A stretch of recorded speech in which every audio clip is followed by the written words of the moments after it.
Population کی اگر ہم بات کریں تو پاپولیشن جب بڑھتی ہے، انکریز ہوتی ہے، تو صرف لوگ زیادہ نہیں ہوتے بلکہ مسائل بھی زیادہ ہوتے ہیں. وسائل ہو جاتے ہیں کم اور مسائل ہو جاتے ہیں زیادہ.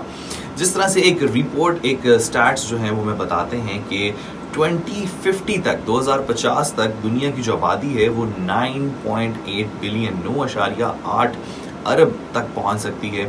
اور اس سے نقصان کیا ہونے والا ہے کہ جو ہماری سب ریسورسز ہیں وہ ڈپلیٹ ہوئیں گے اور بہت تیزی سے جو ہے ان میں کمی آ رہی ہے. جس طرح سے اگر ہم دیکھیں کہ جو وائلڈ لائف ہے، کیونکہ انسان بڑھ رہے ہیں، خوراک کے لیے انسان جانور کا شکار بھی کرتا ہے، تو 68% کمی آ چکی ہے جو وائلڈ لائف پاپولیشن ہے اس میں 1970 سے لے کے اب تک. اس کے علاوہ جو گلوبل ڈیفارسٹیشن ہے، 3% جو ہے وہ فارسٹیشن میں کمی آ چکی ہے پوری دنیا میں 1990 سے لے کے اب تک.